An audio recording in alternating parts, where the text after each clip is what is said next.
When it comes to concrete, we've got you covered. RowPaint.com offers custom concrete coating services for your garage, business, warehouse, and more. And we do it in one day. We are your complete concrete coatings solution.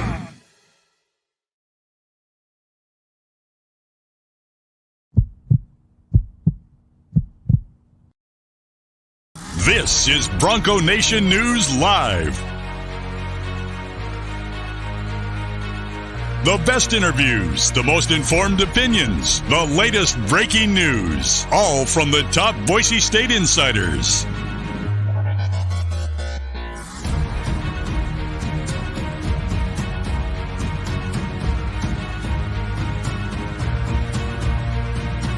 Now, here's four-time NSMA Idaho Sports Writer of the Year, BJ Rains, with another edition of Bronco Nation News Live.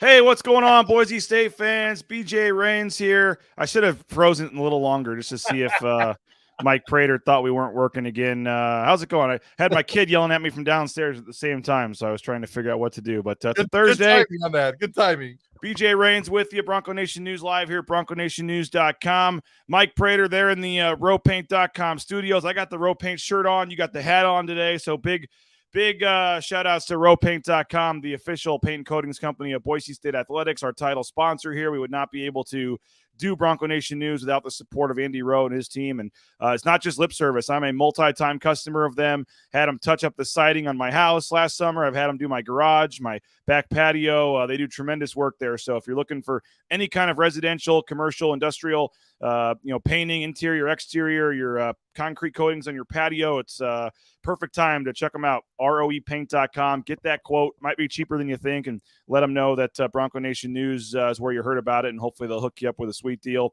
It's Thursday, so Mike Prater is here with our partnership over at 95.3 The Ticket. And Mike, appreciate it today, man. How's it going? Good, BJ. How you doing, bud? I'm doing good, man. We're 6 days away from fall camp. I forgot to tell you this in the pre-show meeting, but we've kind of just been having fun every day talking about, the greatest number 8, number 7. So we're on number 6 today. At the top of your head, I don't know if you can think of Boise State football players that were number 6, but if fans want to chime in and give their thoughts on the top number 6 in Boise State history, we are now 6 days away from the start of fall camp. The next time we talk to Mike Prater will be during practice 2.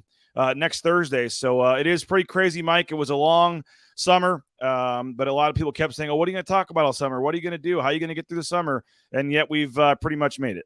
College sports year-round anymore, BJ. So Boise State football, whether it's year-round or not, we're going to make it year-round around here. Looking forward to that. Number 6 at Boise State. First of all, I'm really bad at numbers. I'm really bad at jerseys.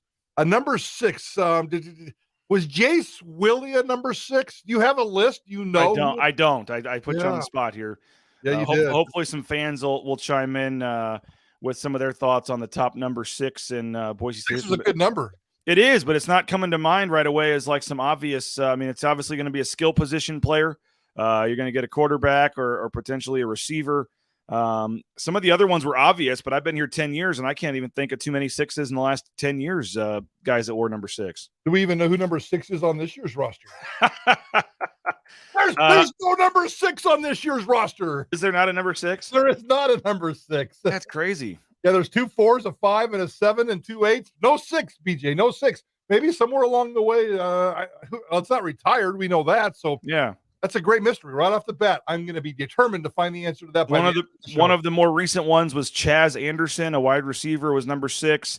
Somebody else chiming in here, Josh. I like this one. DJ Harper also was number 6 as well. So yeah, we'll keep them coming. Your favorite number 6 in Boise State football history, as we are now 6 days away from the start of fall camp.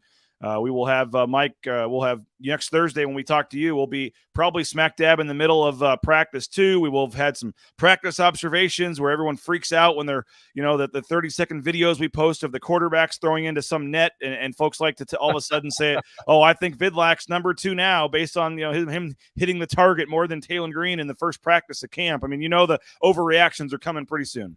Guilty as charged, BJ. Guilty as charged. And we're all guilty as charged about that. But, yeah, looking forward to it. Very excited, very pumped up. yeah, this is the last show of the summer. And then before we dive in, I love my summers around here. I know you love your summers, but football is even better. So next Wednesday is like Christmas around here. Looking forward to it. And next Thursday, we're going to get after it hard, BJ. Couple housekeeping notes. These shows are obviously free of charge on social media, but a lot of the printed stuff on the website is going to be behind the paywall here before you know it. So make sure you take advantage of our promo code. The one from Media Days is still active. Media Days is the promo code. You can get $1 a week coverage for a full year at BroncoNationNews.com. $52 one-time fee. You don't have to worry about it for a full year, and you get access to all the stories. We're going to have daily camp reports and features and stories on the website, in addition to all the social media content. So hopefully if you're on the fence, this is the perfect time with fall camp starting. You'll jump in, $1 a week, $52 for a year. Help us do shows like this with Prater and Johnny and Tust, and be able to travel to the road games and some of the other things we have scheduled. A lot of cool announcements. As we get a little closer to camp, we got some cool announcements in terms of potential on-location post-game show with a special guest co-host downtown after the games near the stadium. We got a lot of cool stuff. Pre-game potential on-site show in the works as well. So a lot of cool stuff. We're trying to take advantage of this and kind of be out and about with the fans. And nobody needs to see a post-game show in an empty press box. So we're thinking of trying to get out there on location and have some fun with it. So a lot of cool things we're working on. But again, Media Days is the promo code. Check it out. $52 for a full year. Gets you $1 a week coverage. And we're looking forward to, as I said, some special announcements, some cool things we're working on. I do want to talk football and hear from Andy Avalos, but I do want to start kind of with the news of the last 24 hours, Mike. I know this broke. I believe all you guys were on the air yesterday on your show, Idaho Sports Talk, 95.3 FM, 1350 AM. Folks can listen, KTIK.com, the KTIK app. As I've said before, I think the podcast is a great way to listen to it on delay. You guys have that sucker uploaded within probably an hour or so of the show ending. It's right there in my podcast feed. You can just download each episode, and that's usually at about midnight.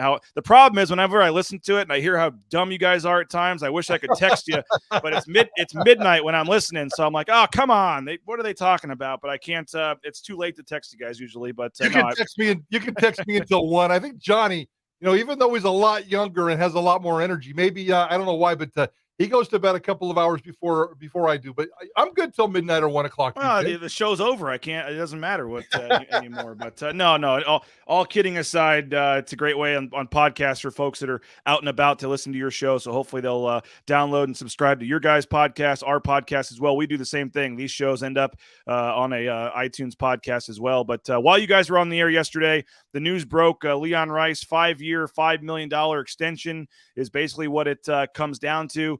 He gets $150,000 raise from $750,000 up to $900,000. That makes him the 4th highest paid Mountain West coach next season, behind Steve Alford, Brian Dutcher, and Nico Medved.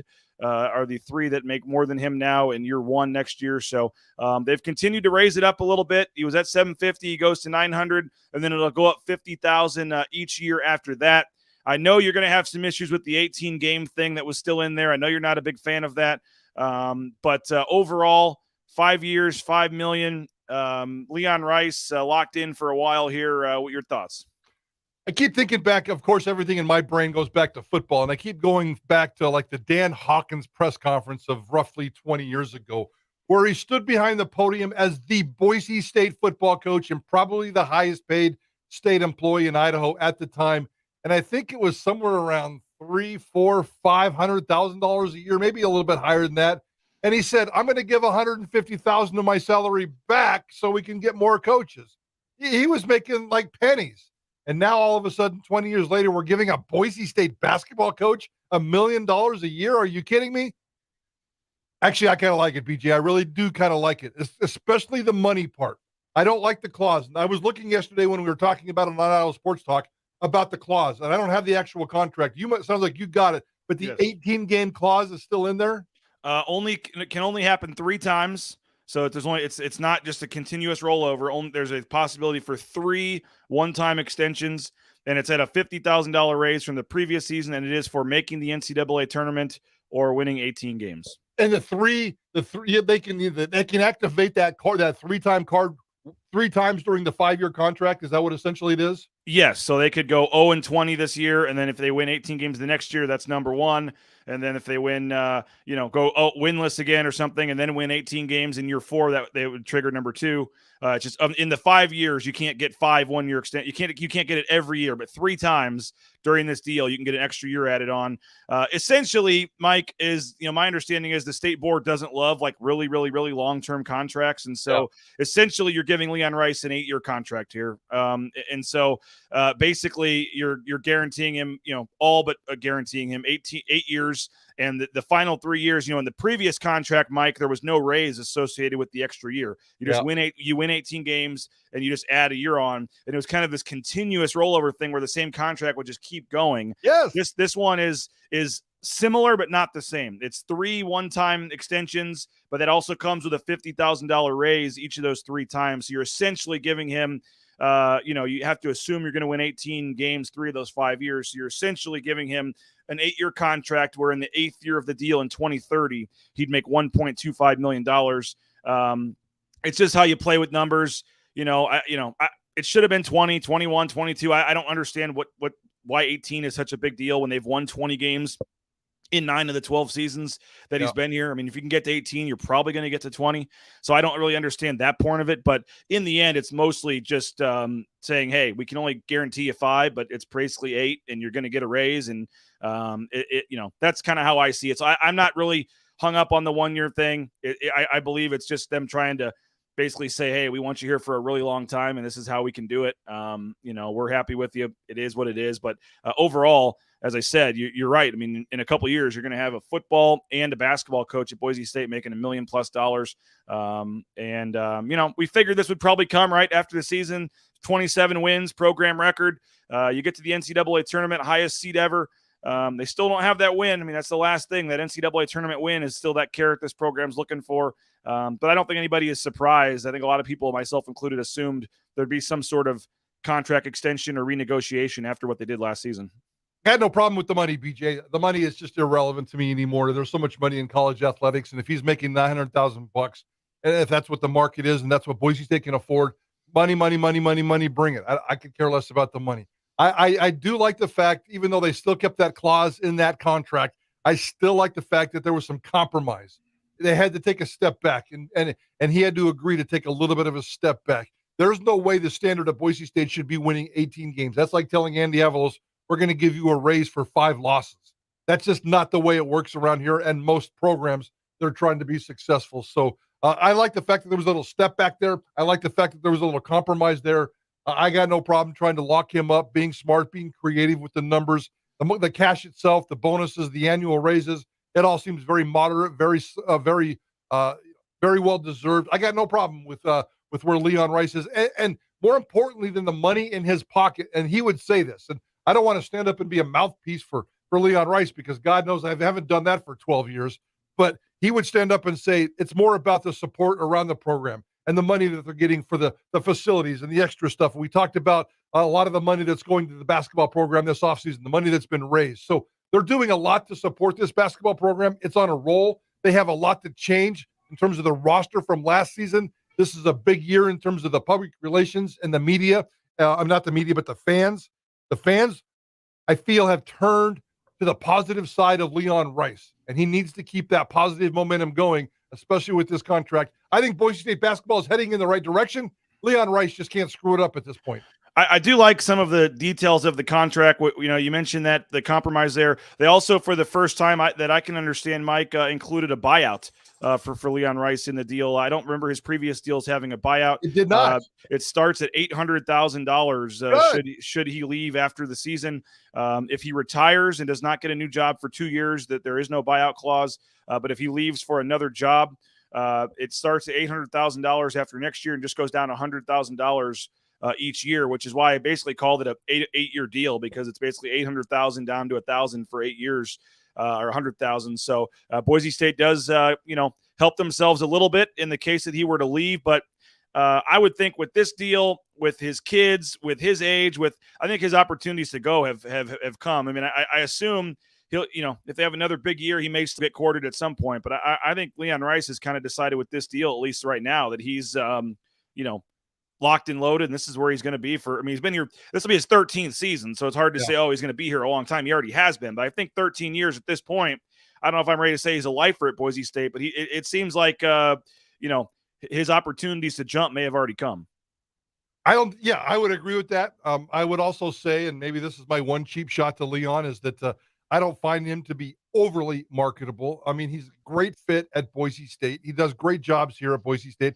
I also think, and I know you know this, that he loves Boise State. I've always said comfortable, comfortable, comfortable. That's always been this program with the clause in the contract, the money, the low expectations, the house on the river, the beautiful family, the beautiful dogs. I mean, he went to the dog. Come on. I knew you were going there. I knew you were going there with the dog. I was just waiting. I said beautiful dogs. Where's the dump button, JP? No cheap shots to Stella today. But you know what? I'm okay with that. If he is here for life, and I'm not going to use the lifer phrase. I got burned on that one with Brian Harsin, so I'm not going to go there. I learned my lesson with Brian Harsin. But yes, if you told me that Leon Rice is setting himself up for the next 10 plus years and a nice, comfortable, compelling, a successful career at Boise State basketball here in the city of Boise, that's exactly where he's headed. And I think I'm okay with that. I just need to keep seeing the progress. This is a big year for the psyche of the sports fans in this town. They want to see Boise State basketball be successful more than just 1 year. Let's get after it and try to get to that NCAA tournament. A couple of things that stood out to me from the contract, Mike, looking at his previous contract and just the wording and how Jeremiah Dickey does things differently. First of all, in all the bonuses and all the structures, in no spots in the entire contract does it use the word Mountain West. It just says conference championships. I don't know if that's probably, who knows, but the previous contract, I believe, did say Mountain West championship, Mountain West regular season championship, postseason. It just says conference championship, conference postseason championship. I like that. There's probably nothing to that, but just looking at my eye, it did catch that. And also, he has some bonuses, which are, there were some bonuses in place previously, but one bonus that is in his contract that was not in the previous contract is, he does get a bonus, and it is in writing if they win the national championship. But I mean, and I know that's obviously easy to laugh at. What's that word? 16% of his annual salary that year. So I'm gonna send Jeremiah Dickey an email, and I'm gonna say, Jeremiah, let's upgrade that sucker. And then when Leon Rice wins the national championship, JP is gonna donate $1 million to his to the Idaho Humane Society in the name of Leon Rice. So well, there you go.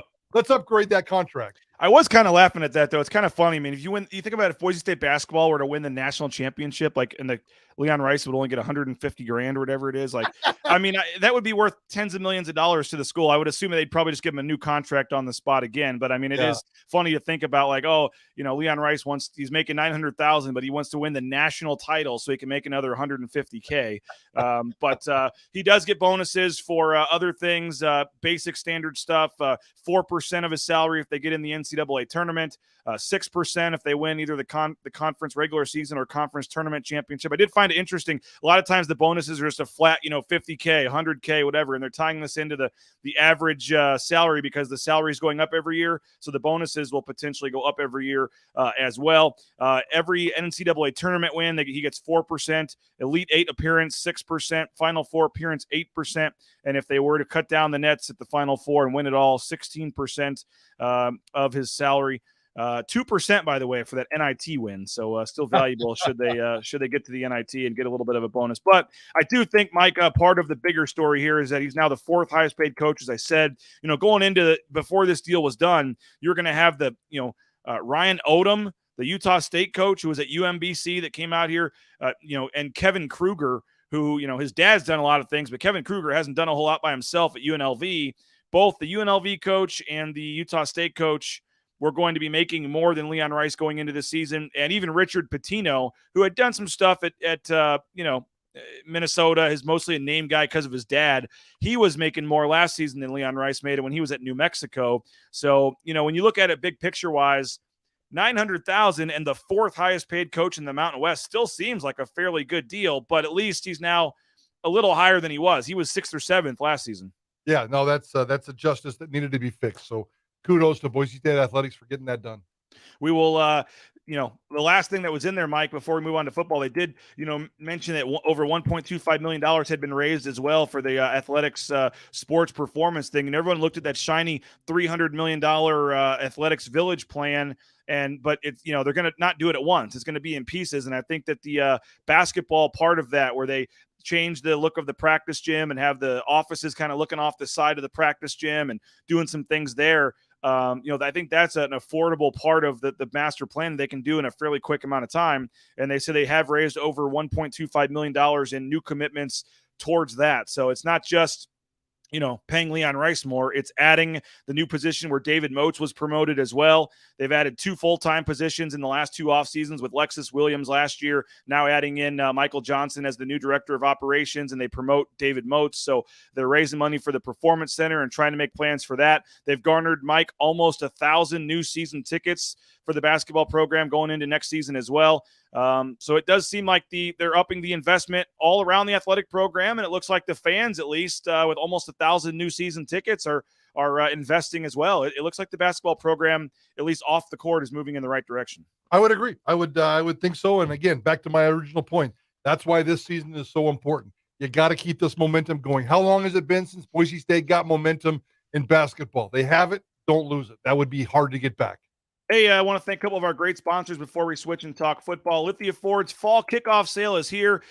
Mike, we have the new advertisements. They're in the wrong format, so I can't play them yet, but I've got the new advertisements with Riley Smith, the tight end that did some advertisements with Lithia Ford, so we'll get those to you in the next few days. But the fall kickoff sale, you can check them out, Lithia Ford of Boise there on Fairview, or check them out online, lithiafordboise.com. Idaho Central Credit Union, ICCU.com, the official bank of Bronco Nation News. Check them out. We appreciate their support. Just deposited a check this morning with the mobile banking. It's very easy, so check them out, ICCU.com, for all your personal and business banking needs. And, of course, our friends over at Transportation Compliance Service.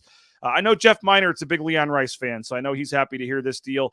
Transcomservice.com. You can check them out. If you're looking for a fresh start, a career change, want to get into that trucking industry, now's the perfect time. And Transportation Compliance Service, a national company based here in the Treasure Valley, they can help you with all the permits and overweight permits, DOT permits, all the things you need to get out there towing that first load. If you try to do it yourself, it's not going to work. You're going to go out of business. Let the professionals at Transportation Compliance Service help you out and get you out there on the road towing that first load in no time. You know what I took away from that, BJ? I just realized, do I have to have a permit to be overweight?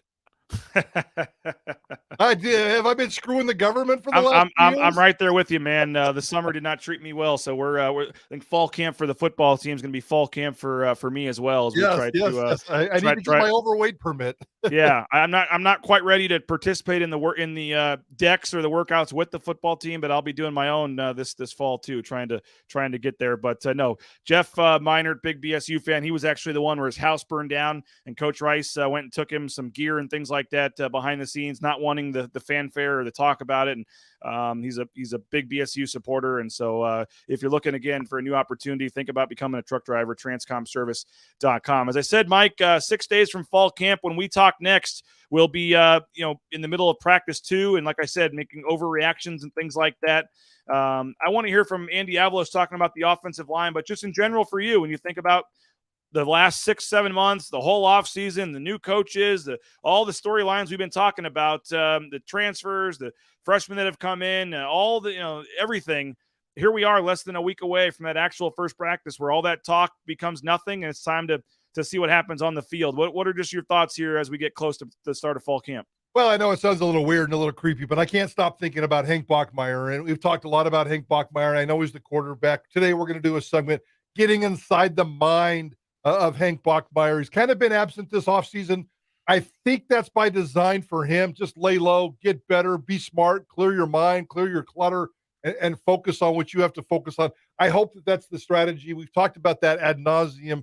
Again, I can't stop thinking about Hank Bachmeier. I don't think there's any funny business going on. I just cannot wait to see how he comes out and performs. That first day of camp, are the coaches buzzing about him? That first week of camp, are coaches still buzzing about him? What kind of confidence and momentum he has going into that season opener, and how he plays when that season opener starts. So I'm really keeping an eye on Hank Bachmeier. I know that's an easy, low-hanging fruit storyline right there. A lot of other storylines with this offense. I know we're going to hear from about the offensive line. I love what they've done with the offensive line. I think they have 2 of the best tackles in all of college. Well, let's go Mountain West football. I can't wait to see what Beresford does with Ojukwu.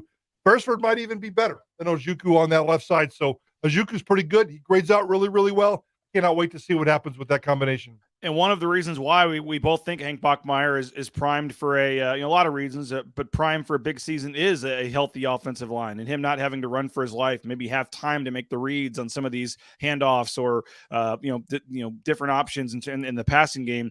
And was talking to Andy Avalos down at Media Days and talked about the fact that one of Ben Dooley, Garrett Curran, or who's the one I'm forgetting, Will Farah, 3 guys that started pretty much every game last year when they were healthy. One of those 3 is not going to be starting right now. When you've got KHG back at center, you bring in Cade Beresford at right tackle, you got John Ojukwu at left tackle. You've got a heck of a competition amongst 3 deserving guys for 2 spots at that guard spot right now. And Andy Avalos starts off with that. And I thought his very first opening line was telling, and I'm going to, probably that'd be a hammerhead and a headline or something you'd tweet out. He says, that's the way depth at offensive line should be. Like you shouldn't be just finding guys to fill the spots. You should have capable starters battling for a spot. And, here's Andy Avalos talking about that offensive line, which I think is why a lot of us are pretty excited about the potential of the offense this season. That's what that O-line should look like, right? I mean, that's what it has to be. Because it's not just like, yes, that's what we get judged on is the game, right? But there's only so many of those. It's all the preparation and the training, and if you don't have enough of those guys, how are we getting enough reps to practice against each other in a given practice? And so that's what creates the buildup, and that's totally different right now. Ricky Moore, being able to add Ricky, the offensive tackle that just came in here, and being able to develop him. He's a long body that can bend, that can sink his hips, that we're excited about to continue to build, because it's hard to find tackles at any level from the NFL down. The offensive tackle position, there's a reason why they get paid so much in the league. What was the name of that tackle you just said? Ricky. I Yeah. don't think we know that. Is he recently added to the roster? Yeah, it was released. What? Yeah. You have 2 years with Cade, right? Yeah. Yeah. Because some of these these grad transfers are Some of them 1 are year guys. one, yeah. I mean, it's got to be nice to know you 2 theoretically years. have them for 2.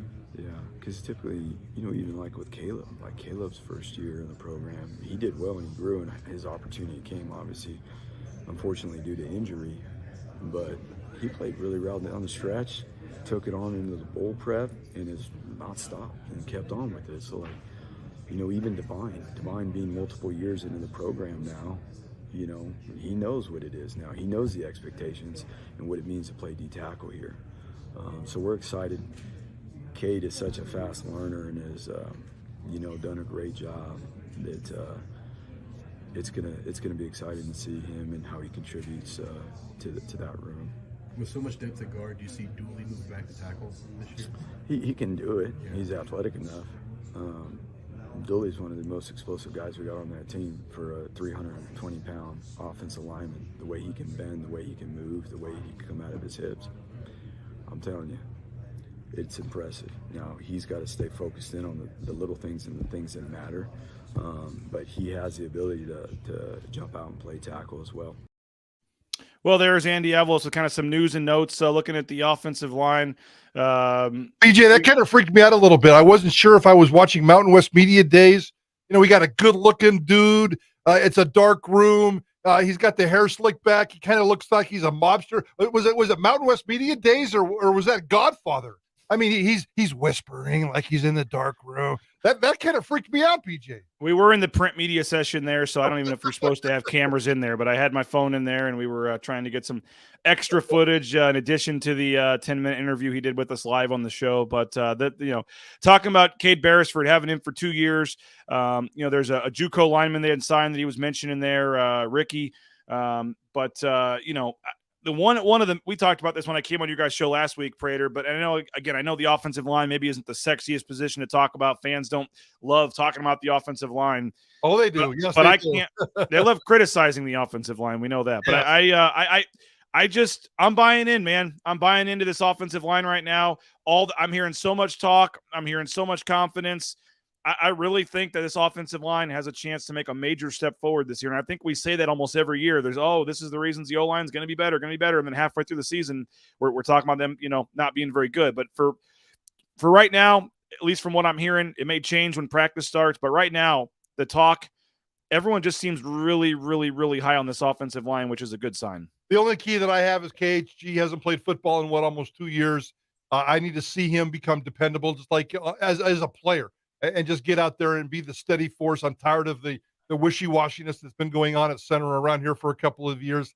I need KHG to come out and prove his reputation and be a steady, dependable player. And I don't want to talk about the center ever again, BJ. Maybe at the end of the season when he gets all conference honors, but I'm tired of talking about the center. And the only time we talk about the center is when something bad happens, a bad snap, a simple snap, a routine snap. Let's stop talking about the center. That's my only red flag with this offensive line.